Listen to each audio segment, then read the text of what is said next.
kick off with the Metro, which leads on President Zelensky's defiant VE Day message, in which he likened President Putin to Hitler. Well, similar comments are on the front page of The Telegraph, but this time from UK Defence Secretary Ben Wallace, who's set to accuse Mr. Putin of mirroring the fascism and tyranny of 70 years ago.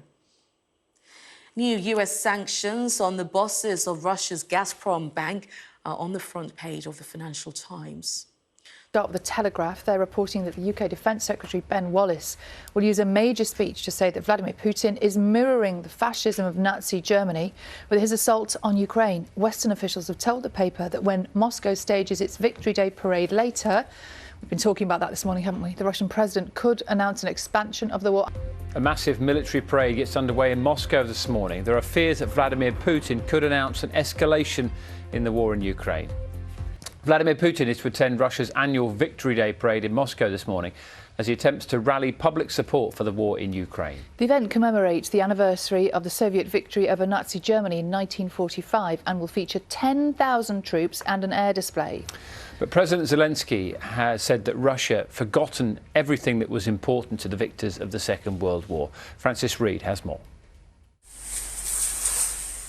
What had been a place of shelter, now a burning ruin with 60 dead.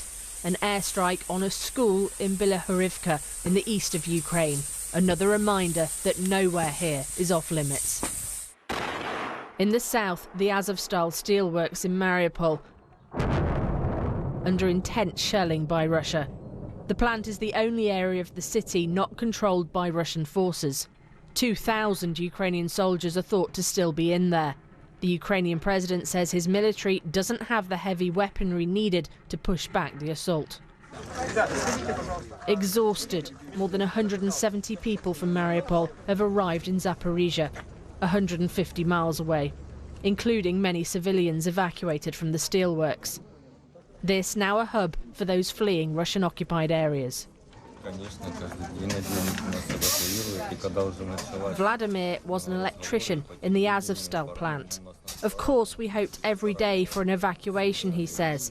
We had hope that we would be evacuated, and so now we are done waiting.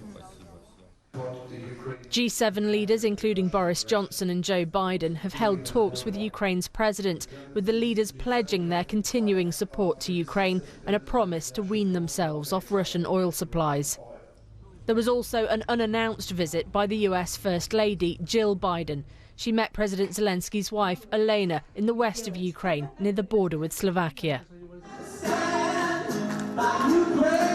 And underground, at a central subway station in Kyiv, the frontman of rock group U2, Bono, playing with the Ukrainian band, the country's resistance having won admiration from high-profile people around the world.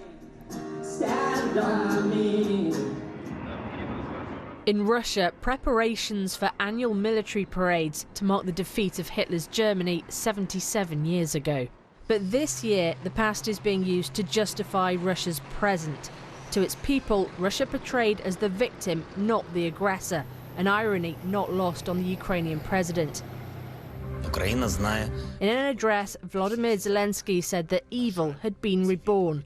Our people are descendants of those who overcame Nazism, he says, so they will win again, and there will be peace again. Today is known as Victory Day in Russia, but its victory in Ukraine is far from assured. Francis Reid, BBC News. We're joined now from Moscow by our correspondent Jenny Hill. Morning to you, Jenny. The parade due to get underway at around 8 o'clock this morning. What are we expecting to see? Well, this is a huge day in the Russian calendar, Victory Day. It's a special public holiday, and the eyes of the world, of course, are going to be on Red Square because, you know, once the troops and the tanks and the nuclear missiles have paraded past Vladimir Putin, we expect him to make a speech, and that just might give us an indication of what he's planning to do next, because almost without doubt, Mr. Putin had hoped to mark Victory Day by presenting a triumph of his own over Ukraine to the Russian people. Now, it's not happened. His troops are still battling to achieve his most recently stated aim, which is to take the whole of the Donbass region. Mr. Putin has potentially a number of routes which he could take. First of all, he's likely to dress up territorial gains in the south and the east of Ukraine as a cause for celebration. There are also reports swirling around Moscow and further afield, dismissed by the Kremlin, that he might use Victory Day to actually formally declare war on his neighbour. Remember, right now this is only a special military operation in the eyes of the Kremlin. Now, a declaration of war would enable Mr. Putin to mobilise reservists around Russia to replenish his depleted army. The Kremlin dismissed those as nonsense and rumours. We'll have to wait and see. But I think unarguably what you can expect to see today is Mr. Putin really trying to reinvigorate public support for his war.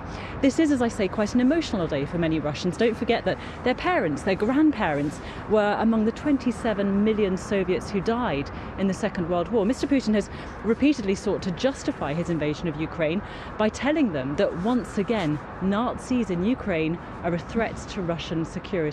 Many of them believe it, and today Mr. Putin will most likely try once again to use Russia's past to justify his present. Jenny, thanks very much indeed, and we will be live in Moscow throughout the programme this morning. Well, meanwhile, President Zelensky has confirmed that 60 civilians were killed when a Russian bomb hit a school in eastern Ukraine over the weekend. We're joined now by James Waterhouse, our correspondent in Kyiv. James, good morning to you. Can you run us through what else President Zelensky had to say?